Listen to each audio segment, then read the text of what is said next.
Bonjour chers frères et sœurs, chers amis abonnés, à vous tous bonjour.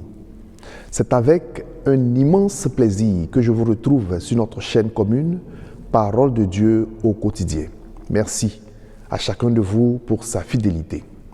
Je voudrais au nom de Jésus-Christ notre Seigneur et en votre nom à tous dire un sincère merci au Père Maurice Bosson pour son implication et tout l'intérêt qu'il accorde à cet espace d'évangélisation. Merci, cher Père, pour le partage de la parole de Dieu pendant notre indisponibilité.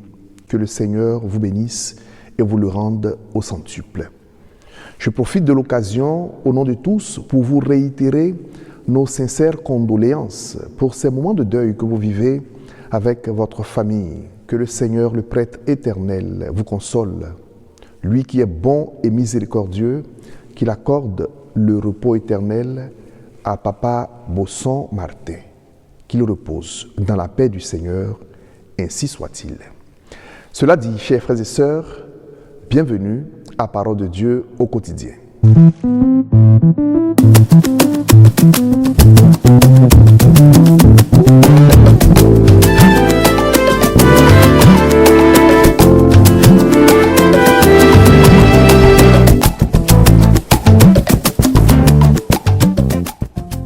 Au nom du Père et du Fils et du Saint-Esprit, Amen. Chers frères et sœurs, chers amis abonnés, nous célébrons aujourd'hui le deuxième dimanche du temps ordinaire.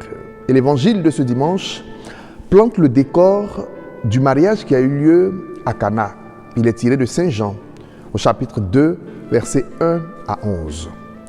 Le mot mariage nous renvoie à la célébration d'une union, à la célébration d'une alliance, la célébration d'un amour qui naît, qui s'enracine et pénètre le cœur de l'homme et de la femme. Quand on parle d'amour, quoi de plus normal que la présence de celui qui est l'amour incarné, notre Seigneur Jésus-Christ, que nous avons célébré durant le temps de Noël qui vient de s'écouler. Les enseignements que nous pouvons tirer de l'évangile de ce dimanche sont au nombre de 3. Premier enseignement, le mariage de Cana met en évidence le premier miracle de Jésus. Nous sommes rendus témoins du premier miracle de Jésus qui change l'eau en vin. Au cours de la célébration des mariages juifs d'alors, le vin avait une place importante et le mariage s'étendait sur plusieurs jours. Malheureusement pour ces époux, le vin vient à manquer. Ce qui est un signe de déshonneur, ce qui est un fiasco, un échec de leur mariage. Jésus change l'eau en vin sur l'intervention de la Vierge Marie. Je voudrais signifier que le dimanche dernier, nous avons célébré le baptême du Seigneur, qui est une autre épiphanie, une autre manifestation de notre Seigneur Jésus-Christ au monde. La preuve en est que la voix du Père se fit entendre, qui désigna Jésus comme le Fils bien-aimé, l'élu, celui en qui Dieu le Père a mis toute sa confiance.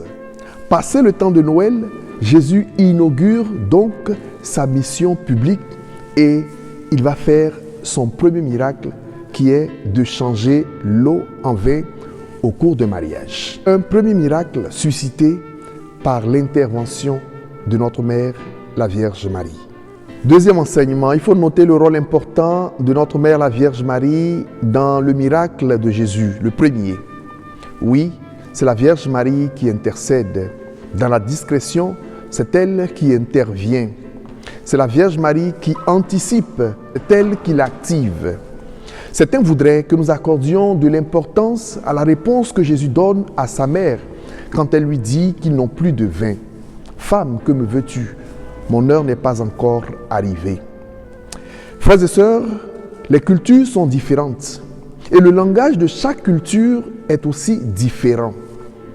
Cela sonne comme un manque de respect, un manque de considération et pourtant Jésus accède à sa demande. Mon heure n'est pas encore arrivée. Et pourtant, Jésus accomplit son premier miracle par l'intervention de la Vierge Marie. Frères et sœurs, la Vierge, toujours discrète, aux détails de la vie de ses enfants. Et dans la discrétion, elle intervient, elle intercède en notre faveur. Elle intercède pour tous les foyers chrétiens qui mettent leur confiance en Jésus et comptent sur sa prière. Que la Vierge ne cesse d'intercéder pour nous.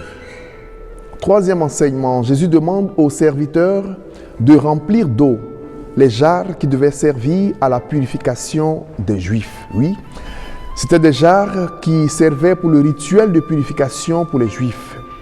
Nous comprenons donc qu'avec Jésus, nos moments de purification sont convertis en moments de réjouissance.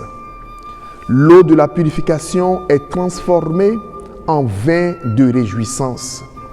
Nos cœurs repentis avec Jésus sont transformés en cœurs qui chantent à la louange de la gloire de Dieu. Nos chemins de souffrance et de conversion nous conduisent avec le Seigneur à l'heure de l'allégresse et de la paix du cœur. Voilà le miracle que Jésus accomplit pour les serviteurs.